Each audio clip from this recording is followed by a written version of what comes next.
구약의 말씀은 여호수아 5장 9절입니다. 여호와께서 여호수아에게 이르시되 내가 오늘 애굽의 수치를 너희에게서 떠나가게 하였다 하셨으므로 그곳 이름을 오늘까지 길갈이라 하느니라. 아멘. 서신서의 말씀은 고린도후서 5장 16절로 19절입니다. 그러므로 우리가 이제부터는 어떤 사람도 육신을 따라 알지 아니하노라. 비록 우리가 그리스도도 육신을 따라 알았으나 이제부터는 그같이 알지 아니하노라. 그런즉 누구든지 그리스도 안에 있으면 새로운 피조물이라. 이전 것은 지나갔으니 보라 새 것이 되었도다. 모든 것이 하나님께로서 났으며 그가 그리스도로 말미암아 우리를 자기와 화목하게 하시고 또 우리에게 화목하게 하는 직분을 주셨으니 곧 하나님께서 그리스도 안에 계시사 세상을 자기와 화목하게 하시며 그들의 죄를 그들에게 돌리지 아니하시고 화목하게 하는 말씀을 우리에게 부탁하셨느니라. 아멘. 복음서의 말씀은 누가복음 15장 11절 하반절로 24절입니다. 또 이르시되 어떤 사람에게 두 아들이 있는데 그 둘째가 아버지에게 말하되 아버지여 재산 중에서 내게 돌아올 분깃을 내게 주소서 하는지라. 아버지가 그 살림을 각각 나누어 주었더니 그 후 며칠이 안 되어 둘째 아들이 재물을 다 모아 가지고 먼 나라에 가 거기서 허랑방탕하여 그 재산을 낭비하더니 다 없앤 후 그 나라에 크게 흉년이 들어 그가 비로소 궁핍한지라. 가서 그 나라 백성 중 한 사람에게 붙여 사니 그가 그를 들로 보내어 돼지를 치게 하였는데 그가 돼지 먹는 주염 열매로 배를 채우고자 하되 주는 자가 없는지라. 이에 스스로 돌이켜 이르되 내 아버지에게는 양식이 풍족한 품꾼이 얼마나 많은가. 나는 여기서 주려 죽는구나. 내가 일어나 아버지께 가서 이르기를 아버지 내가 하늘과 아버지께 죄를 지었사오니 지금부터는 아버지의 아들이라 일컬음을 감당하지 못하겠나이다. 나를 품꾼의 하나로 보소서 하리라 하고 이에 일어나서 아버지께로 돌아가니라. 아직도 거리가 먼데 아버지가 그를 보고 측은히 여겨 달려가 목을 안고 입을 맞추니 아들이 이르되 아버지 내가 하늘과 아버지께 죄를 지었사오니 지금부터는 아버지의 아들이라 일컬음을 감당하지 못하겠나이다 하나 아버지는 종들에게 이르되 제일 좋은 옷을 내어다가 입히고 손에 가락지를 끼우고 발에 신을 신기라. 그리고 살찐 송아지를 끌어다가 잡으라. 우리가 먹고 즐기자. 이 내 아들은 죽었다가 다시 살아났으며 내가 잃었다가 다시 얻었노라 하니 그들이 즐거워하더라. 아멘. 주님의 말씀입니다. 그 모든 사람에게는 그 저마다의 갈망이 있습니다. 그리고 사람은 그 갈망을 따라서 살아갑니다. 그래서 그 알렉산더 슈마맨이라고 하는 영성가는 사람은 갈망이다 그렇게 말을 해요. 인간 본성에 대한 성찰이 깊이 배인 표현이겠습니다. 어쩌면 지금 우리가 지나고 있는 이 사순절은 이런 인간 본성에 대한 참회의 시간이고 참회를 통해서 인간 본성을 극복함과 동시에 갈망의 심오한 본질을 다시 회복하는 시간이다. 그렇게 볼 수 있겠습니다. 그러기 위해서 우리는 이 사순절 동안에 지금 내가 원하는 것이 참되고 진정한 갈망인가 아니면 사르트르의 말처럼 무익한 열정인가를 성찰해야 합니다. 그 과정을 치열하게 거침으로써 우리는 우리 내면에 있는 가장 깊고 참된 갈망을 회복할 필요가 있습니다. 제가 여러분에게 토머스 머튼에 대해서 또 그분의 글이라든지 그분의 기도에 대해서 여러 차례 소개해 드린 적이 있습니다. 이 토머스 머튼은 엄률 시토회라고 하는 트라피스트 수도회의 수도자이고 20세기 영향력 있는 관상적 영성가 중 한 명입니다. 또 어느 정도 반항아라고 하는 평판을 달고 살았던 사람이에요.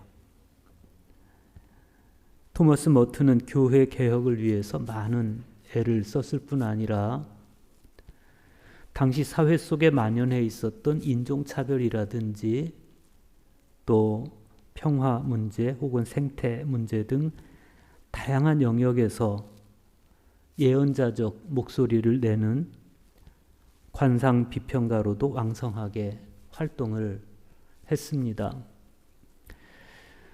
그런데 그런 토마스 머튼도 처음부터 그 내면에 깊고 참된 갈망을 가졌던 것은 아니에요. 그분이 쓴 7층산이라는 책이 있습니다. 그리스도교 영성서적에서는 거의 고전이라고 봐도 되겠어요. 제가 전도사 때 아주 작은 글씨로 세로로 써져 있는 그분 책을 본 적이 있는데 최근 들어서 아주 보기 좋게 읽기 편하게 다시 출판이 됐습니다. 7층산이라고 하는 책 제목은 단테의 신곡 연옥편에 나오는 그 글에서 유래했고 고백록 형태로 쓰여진 책입니다. 그래서 자신의 내면 세계인 영혼 안에서 일어난 사건을 다루고 있어요.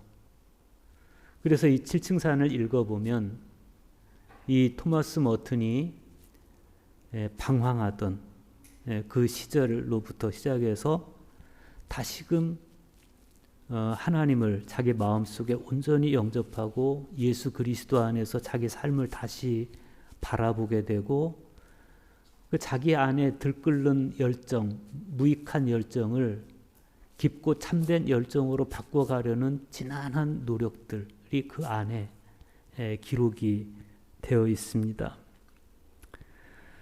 그 7층산을 보면 자기 출생과 관련해서 첫 장에서 언급한 소회가 아주 인상적입니다. 나는 하나님의 모습을 따라 본성은 자유로웠지만 또한 내가 태어난 이 세상의 모습을 따라 횡포와 이기심의 노예이기도 했다. 이 세상은 나처럼 하나님을 사랑하면서도 미워하는 인간들, 하나님을 사랑하도록 태어났으면서도 공포와 절망적 자기 모순 속에 허덕이며 사는 인간으로 가득 찬 지옥과 같았다. 이렇게 적고 있어요. 하나님의 모습을 따라 태어났기 때문에 본성은 자유롭지만 이 세상의 모습을 따라 살아가면서 이기심에서는 자유롭지 못한 이 절망적 자기 모순이 어찌 머튼의 문제만이겠습니까? 그러니까 이 토머스 머튼의 고백은 사실은 제 고백이기도 하고 여러분의 고백이기도 한 겁니다. 대학 시절에 이미 영문학자요, 문학평론가요, 또 시인이었고 그러면서 현대 미술에도 조예가 깊고 심지어 재즈 음악에도 조예가 깊었던 이 토머스 머튼의 젊은 날은 그 출중함이 오히려 독이 된 시절이기도 했고 무익한 열정에 몰입한 시절이기도 했습니다. 토머스 머튼이 캠브리지 대학교 클레어 칼리지 시절에 사생아를 낳아서 퇴학당했던 일화는 유명합니다. 그런 머튼이 간혹은 자신이 저지른 일에 대한 그 부질없음, 또 수치심, 그리고 그 절망감으로 인해서 마음이 우울해질 때가 있었는데, 그런 현상에 대해서 토머스 머튼은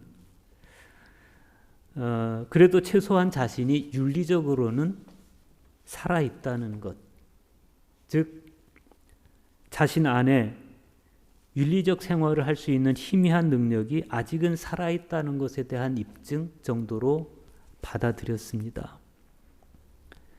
그런데 그가 이렇게 윤리적 끈앞을 붙잡고 몸부림쳤다는 것은 사실은 영적으로는 죽어 있었다라는 것에 대한 반증이기도 한 겁니다. 자신을 채운답시고 한 일이 자신을 텅 비게 만들었고, 사물을 움켜잡는다는 것이 오히려 만사를 잃는 꼴이었고, 그리고 쾌락과 향락을 탐닉함으로써 오히려 자신에게 시리와 번민이 찾아왔다고 느껴질 그 무렵에 이 머튼은 이미 몸이 병들어 있었고 마음은 황폐해져 있었습니다. 그러나 그렇게 큰 값을 치르는 동안에 토머스 머튼은 점차로 참회를 통해서 자신의 무익한 열정을 이기고 자기 안에 깊고 참된 갈망을 일구어냅니다. 그 무렵에 토머스 머튼이 이런 고백을 합니다. 인간 존재의 핵심에는 한 가지 역설이 있다. 인간 본성은 그 자체로는 자신의 중대한 문제를 전혀 또는 거의 해결할 수 없다는 것이다. 그런데도 인간이 자신의 본성과 철학과 윤리 수준만 추종한다면 결국 지옥으로 떨어지고 만다는 역설이다. 또 이렇게 말합니다. 은총이란 무엇인가? 이는 인간이 하나님의 생명에 참여하는 것이다. 하나님의 생명은 사랑이다. 곧 하나님은 사랑이시다. 은총에 의해 인간은 무한한 모라의 사랑에 참여할 수 있다. 토머스 머튼이 참회를 통해서 자신의 무익한 열정을 이기고 자신의 내면에 깊고 참된 갈망을 일구어냄으로써 마침내 은총에 의해서 하나님의 사랑에 참여했다면, 오늘 성서 일과는 우리 모두에게 하나님 사랑의 여러 차원을 보여줍니다. 구약 성경에서는 40년간의 낯선 광야 생활을 마치고 마침내 가나안에 들어온 히브리들을 맞이하는 하나님의 속 깊은 사랑이 진득하게 드러나고, 복음서에서는 낯선 타향살이 끝에 집으로 돌아온 둘째 아들을 맞이하는 아버지의 속 깊은 사랑이 장면 가득 애틋하게 그려지고 있습니다. 그런가 하면 서신서에서 사도 바울은 그 아버지의 품으로 돌아오는 모든 자녀들을 향해서 이전 것은 지나갔으니 보라 새 것이 되었도다 라고 선언을 해주고 있어요. 복음서의 말씀을 먼저 보겠습니다. 누가복음 15장 11절과 12절 보십시오. 어떤 사람에게 두 아들이 있는데 그 둘째가 아버지에게 말하되 아버지여 재산 중에서 내게 돌아올 분깃을 내게 주소서 하는지라 그랬어요. 우리가 소위 말하는 두 아들의 비유 혹은 탕자의 비유, 이런 표제가 붙어있는 말씀인데, 이 비유의 배경을 우리가 먼저 알 필요가 있습니다. 이 비유는 예수님께서 죄인을 영접하고 음식을 같이 먹는다. 그러면서 바리새인과 서기관들이 수군거린 것에 대한 예수님의 대답의 형태로 이루어지고 있어요. 자기들 기준으로 봤을 때 부정하다고 판단된 사람들, 뭐 창녀라든지 혹은 뭐 세리라든지 이런 사람들이겠죠. 예수님께서 그런 사람들과 같이 식사를 하셔요. 그래서 예수가 죄인들과 같이 식사를 한다고 수군거리는데 사람들이 그들에게 예수님께서 세 가지 비유를 말씀하세요. 하나는 잃었다가 되찾은 양의 비유, 하나는 잃었다가 되찾은 은전의 비유, 하나는 잃었다가 되찾은 아들의 비유입니다. 이 중 세 번째 비유에 등장하는 두 아들에 대해서 페트루스의 크리솔로구스는 큰아들은 율법을 알고 율법을 따라 살아온 유대인, 특히 바리새인들을 의미하고, 둘째 아들은 우상 숭배자들 혹은 이방인들을 의미한다, 이렇게 봤어요. 그러니까 오늘 복음서에 나오는 둘째 아들은 어떤 사람입니까? 우상 숭배자나 아니면 이방인들이나 그들을 상징하는 것이죠. 소위 죄인들이에요. 그래서 자기 배역에 걸맞게 이 둘째 아들은 아직 돌아가시지도 않은 아버지에게 유산을 달라고 그럽니다. 아직 살아있는 아버지의 너그러움에 기대서 자기 무례함을 드러내는 이 둘째 아들의 요구는 슬프게도 아버지의 존재에 대한 부정이었지만, 그러나 성경은 이때 아버지가 어떤 마음이었는지는 이야기하지 않아요. 그저 건조하게 다음 이야기를 이어갑니다. 아버지가 그 살림을 각각 나누어 주었더니 그랬어요. 아들은 참을성이 없어요. 그래서 돌아가시지도 않은 아버지에게 유산을 달라고 하는데 아버지는 너그러운 모습을 보여줍니다. 혹자는 아버지가 이 둘째 아들의 요구를 들어준 것이 잘못이다. 이런 아버지가 있어서 자식들이 버릇이 없어지는 거다. 뭐 그런 거죠.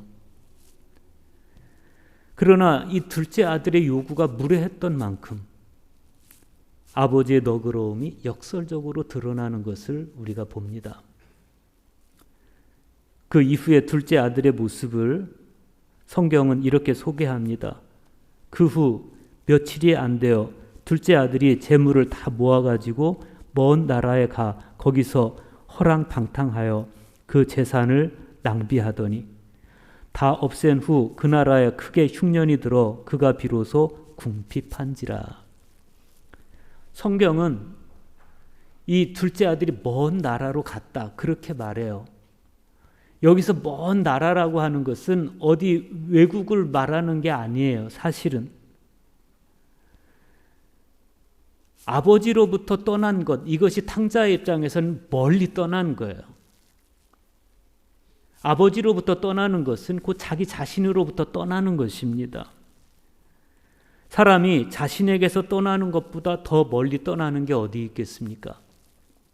우리 역시 마찬가지입니다. 하나님 아버지로부터 떠난 사람은 곧 자신의 참 자아로부터 떠난 사람이에요. 그런데 중요한 것은 아버지께서 이 아들이 방황할 수 있는 여지를 허락하셨다는 겁니다. 아버지는 아들이 타지에서 경험하게 될 방황과 나락의 아픔을 굳이 막아서지 않습니다. 우리는 그렇지 않잖아요. 아들이 먼 나라에 가서 고생할 것 같으면 아예 막아서죠. 처음부터 너 그러지 마. 너 아버지 떠나서 먼 나라로 가면 너 굉장히 고생하게 돼. 뭐하러 그렇게 하니? 그런데 이 아버지는 그렇게 하지 않아요. 먼 나라로 가서 이 아들이 방황하고 나락의 아픔을 겪게 될 걸 뻔히 알지만 그러나 용인해줘요. 그렇게 하도록 합니다. 그러니까 우리가 자식 사랑하는 법과는 좀 많이 다른 모습입니다. 아시다시피 이 둘째 아들의 방황은, 허랑방탕은 오래 가지 않아요. 재산은 빠르게 없어졌고 궁핍은 빠르게 찾아왔습니다. 이어지는 말씀은 이렇습니다. 가서 그 나라 백성 중 한 사람에게 붙여 사니 그가 그를 들로 보내어 돼지를 치게 하였는데 그가 돼지 먹는 쥐염 열매로 배를 채우고자 하되 주는 자가 없는지라. 이에 스스로 돌이켜 이르되 내 아버지에게는 양식이 풍족한 품꾼이 얼마나 많은가. 나는 여기서 주려 죽는구나. 배를 채우고자 하되 주는 자가 없었다. 그래요. 우리는 누가가 전한 이 한마디 표현에서 이 둘째 아들이 처한 궁핍의 정체를 알 수가 있습니다. 그가 처한 궁핍은 식량의 궁핍이 아니라 사랑의 궁핍이고 배려의 궁핍입니다. 어떤 굶주림이 더 비참합니까? 사랑의 굶주림이 더 비참한 겁니다. 이 궁핍은 이 탕자가 둘째 아들이 아버지를 떠난 결과였습니다. 그 사실은 그의 독백을 통해서도 드러납니다. 18절에서 20절 보십시오. 내가 일어나 아버지께 가서 이르기를 아버지 내가 하늘과 아버지께 죄를 지었사오니 이제부터는 아버지의 아들이라 일컬음을 감당하지 못하겠나이다. 나를 품꾼의 하나로 보소서 하리라 하고 이에 일어나서 아버지께로 돌아가니라. 그가 궁핍 중에 떠올린 것은 곡식이 쌓여있는 어느 곡간이 아니었습니다. 이 둘째 아들이 지나고 있는 이 궁핍이 그냥 육신의 굶주림이었다면 이 사람은 밥을 찾아 떠났을 겁니다. 그러나 그는 자기의 궁핍이 밥을 먹어서 해결되는 그런 허기가 아니라는 사실을 알고 있었어요. 사람이 떡으로만 살 것 아니요 하나님의 입으로 나오는 모든 말씀으로 살 것이다 라고 예수님께서 말씀하신 것처럼 이 둘째 아들의 궁핍은 아버지를 떠난 실존적인 궁핍이고 말씀에서 떠난 영적인 궁핍이었습니다. 그래서 이 둘째 아들은 다른 곳으로 가는 것이 아니에요. 밥 있는 곳, 곡간이 있는 그곳으로 가는 것이 아니라 아버지께로 가요. 아버지께로. 그의 고백이 이렇습니다. 내가 아버지께만 죄를 지었습니다. 내가 아버지께 죄를 지었습니다. 이게 아니라 내가 하늘과 아버지께 죄를 지었습니다. 이렇게 고백을 해요. 그러니까 이 둘째 아들은 아버지를 떠난 것이 곧 자신에게서 떠난 것이고 자신에게서 떠난 것은 곧 하나님에게서 떠난 것임을 너무 잘 알고 있는 거예요. 영어 성경에 보면 He came to himself 이렇게 돼 있어요. 그가 스스로 돌이켜 이 말이 자기 자신에게로 돌아왔다. 이거 비로소 자기 자신에게로 돌아올 수 있었다. 그 첫걸음은 아버지께로 돌아가는 거예요. 아버지께로 돌아가는 것이 자신에게로 돌아가는 것이고 자신에게로 돌아가는 것은 곧 하나님께로 돌아가는 것입니다. 그런데 20절 하반절 보십시오. 아직도 거리가 먼데 아버지가 그를 보고 측은히 여겨 달려가 목을 안고 입을 맞추니 그래요. 아버지는 언제부터 거기 서 계셨을까? 아들이 떠나는 그 순간부터 아버지는 거기 서 계신 거예요. 아버지의 마음이죠. 아버지는 행여 누가 방해할세라 달려가서 아들을 끌어안고 입을 맞춥니다. 아들을 보고 내 아들이라고 판단해서 달려가는 것은 아버지의 예지이고 가서 껴안고 입을 맞추는 것은 아버지의 인자하심입니다. 아버지는 아들에게 유산을 나누어 줄 때도 인자하셨고 아들이 먼 나라에 가서 허랑방탕할 때도 인자하셨고 아들이 궁핍해서 돌아올 때도 여전히 아버지는 인자하셨습니다. 아버지는 그 아들을 받아줌으로써 아들의 변화를 완성시켜 줍니다. 이 탕자를 통해서 우리가 깨닫는 게 있어요. 참된 삶이란 아버지의 품으로 돌아갈 때 비로소 시작할 수 있다는 겁니다. 오늘 구약 성경은 이스라엘이 요단강을 건너자마자 하나님께서 그들에게 할례를 행할 것을 명령하신 그 이후의 말씀입니다. 여호수아는 하나님의 말씀에 순종해서 부싯돌로 칼을 만들어서 광야에서 태어난 출애굽 2세대들에게 할례산에서 할례를 행합니다. 마침내 모든 할례가 끝나고 각각 자기 진중에서 낫기를 기다릴 때 그때 여호와께서 하신 말씀이 오늘 구약의 말씀이에요. 내가 오늘 애굽의 수치를 너희에게서 떠나가게 하였다 하셨으므로 그곳 이름을 오늘까지 길갈이라 하느니라. 길갈이란 이름은 굴리다라는 뜻을 가진 동사 갈랄에서 파생된 지명입니다. 애굽에서 종살이하던 과정에서 얻은 모멸들과 출애굽하고서도 약속의 땅 가나안에 들어가지 못했다고 조롱하던 애굽인들의 비난을 멀리 굴려버렸다. 그런 의미로 길갈이라고 이름을 붙인 거예요. 물론 그들에게 있어서 애굽의 수치라는 것은 비단 그들이 애굽에서 노예로서 겪은 모욕만을 말하는 게 아닙니다. 그들 스스로 자처한 수치가 있었습니다. 그들은 출애굽 이후에 여호와의 음성을 청종하지 않았습니다. 뿐만 아니라 애굽에서 배운 우상 숭배에 골몰했습니다. 원망과 불평을 입에 달고 살았습니다. 어쩌면 애굽에서 노예살이 했던 것도 그들에게 있어서 수치였지만 광야에서 그들이 보인 모습, 하나님의 말씀을 청종하지 않고 우상 숭배하고 불평과 원망을 입에 달고 살았던 그들의 모습은 더욱더 큰 수치였습니다. 그러나 그들은 길갈에서 할례를 행함으로써 제의적 의미에서 새로 태어났을 뿐 아니라 그간의 부끄러운 삶을 굴려버리고 여호와께로 돌아가겠다는 결단을 분명하게 하게 됩니다. 그러니까 이 길갈은 지난 40년 동안 출애굽 여정을 걸어온 이스라엘에게 있어서 이전과 이후를 가르는 특별한 장소가 된 거예요. 이 사실은 매우 중요하죠.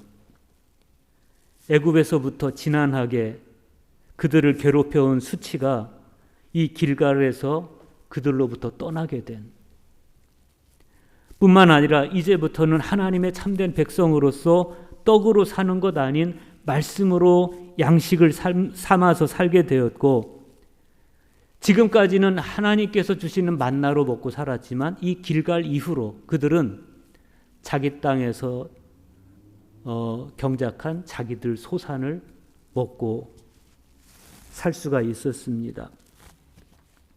우리도 마찬가지예요. 우리가 전심으로 하나님께로 돌아갈 때 하나님은 우리에게서도 수치가 떠나가게 하시는 겁니다. 사순절은 그런 계절이에요. 무익한 열정, 무익한 탐닉에 골몰하던 우리가 무익한 탐닉으로부터 벗어나서 무익한 열정으로부터 벗어나서 하나님 안에 있는 깊고 참된 열정을 되찾는 그때가 사순절이라는 것이죠. 오늘 서신서의 말씀에서 사도 바울은 이제부터라는 단어를 사용합니다. 그러므로 우리가 이제부터는 어떤 사람도 육신을 따라 알지 아니하노라. 비록 우리가 그리스도도 육신을 따라 알았으나 이제부터는 그같이 알지 아니하노라. 여기서 사도 바울이 말하는 이제부터는 예수 그리스도께서 모든 사람을 위해 죽으시고 부활하셨음을 깨달은 이후부터를 말하는 거예요. 따라서 이제부터 모든 그리스도인은 육체적인 판단 기준을 버리게 됩니다. 육신을 따라 알지 아니하노라. 이 말씀은 인간적 기준으로 사람을 판단하지 않겠다. 그런 뜻이에요. 사도 바울도 회심하기 이전에는 자신을 바라보는 것도 타인을 바라보는 것도 철저하게 인간적 기준, 혈통 아니면 학벌 뭐 이런 것들로 사람을 판단해 왔어요. 그러나 회심을 체험한 이후에는 그런 기준을 배설물과 같이 여겨서 버렸다고 그랬어요. 우리도 마찬가지입니다.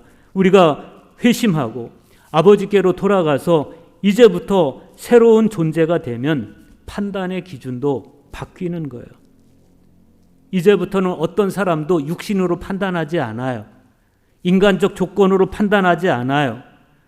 우리가 그렇게 변화될 때 사도 바울은 그런 우리를 향해서 뭐라고 말씀합니까? 이전 것은 지나갔으니 보라 새 것이 되었도다 라고 선언해 주는 겁니다. 이 사순절을 우리가 지나가고 있는데 이제 2주만 더 지나면 부활절이 와요. 이 사순절을 어떤 심정으로 어떻게 걸어오셨습니까?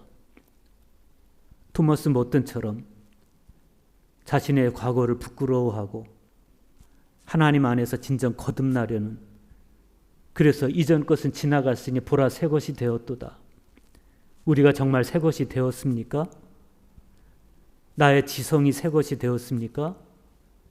나의 영성은 새 것이 되었습니까? 나의 의지는 새 것이 되었습니까? 나의 감성은 새로워졌습니까? 이 모든 변화는 예수 그리스도 안에 있을 때만 우리 안에서 벌어지는 가슴 벅찬 현실입니다. 그 벅찬 현실이 우리에게 주는 또 하나의 선물이 있어요. 그것은 하나님과 화목하게 되는 거예요. 고린도후서 5장 18절에서 20절 보십시오. 모든 것이 하나님께로서 났으며 그가 그리스도로 말미암아 우리를 자기와 화목하게 하시고 또 우리에게 화목하게 하는 직분을 주셨으니 곧 하나님께서 그리스도 안에 계시사 세상을 자기와 화목하게 하시며 그들의 죄를 그들에게 돌리지 아니하시고 화목하게 하는 말씀을 우리에게 부탁하셨느니라. 그러므로 우리가 그리스도를 대신하여 사신이 되어 하나님이 우리를 통하여 너희를 권면하시는 것 같이 그리스도를 대신하여 간청하노니 너희는 하나님과 화목하라. 공동번역 성경에 보면 이 화목을 화해라고 번역했어요. 너희는 하나님과 화해하라. 그리스어로는 카탈라게라고 돼 있어요. 이 하나님과 화해하는 것, 하나님과 화목한 것, 하나님과 친밀함이 이루어지는 겁니다. 그리스도교 영성생활에서 가장 바람직한 상태로 들어가는 겁니다. 아버지께로 돌아가서 아버지와의 관계가 회복되고 마음의 할례를 받아서 수치가 떠나가고 이제부터 육신의 판단 기준을 버리고 그리스도 안에서 새로운 피조물이 된 사람, 이런 정화의 과정을 거쳐서 하나님과의 친밀함이 이루어진 이 상태를 토마스 키팅은 하나님 테라피라고 불렀어요. 토마스 키팅에 따르면 하나님 테라피의 목적은 우리의 진정한 형상을 다시 회복하도록 만드는 겁니다. 하나님과의 친밀함 안에서, 하나님과의 친밀함 안에서만 우리의 진정한 참된 형상이 회복이 되는 거예요. 그래서 우리가 하는 렉시오 디비나를 그 영적 사다리 4단계를 보면 첫째, 읽기, 렉시오 읽기, 그 다음에 오라치오 기도, 메디타치오 묵상, 그 다음에 오라치오 기도, 그리고 마지막에 있는 게 컨템플라치오 관상. 이게 하나님과의 친밀감이 이루어진 상태예요. 그리스도교 영성생활의 가장 바람직한 상태. 하나님 테라피가 이루어진 상태예요. 무익한 열정과 이기심의 노예가 되어서 거짓 자아를 살찌워오지 않았습니까? 이제부터 우리는 내면의 깊고 참된 갈망을 회복해야 됩니다. 그 첫걸음은 아버지께로 돌아가는 거예요. 둘째 아들처럼. 사순절은 아버지께로 돌아가는 계절이에요. 아버지께로 돌아가서 아버지와 화해하는, 그리고 하나님과 화목하는, 친밀감을 회복하는 계절입니다. 아버지는 모라의 사랑으로 우리를 끌어안아 주시고 무익한 열정으로 인해서 덕지덕지 내 안에 눌어붙은 애굽의 수치가 그때 떠나가게 하시는 겁니다. 그리하여 이제부터 우리는 새로운 피조물로서 하나님과의 친밀함 안에서 사는 겁니다. 다가오는 부활절은 바로 그 벅찬 행복이 여러분 안에 무르익기를 간절히 소망합니다.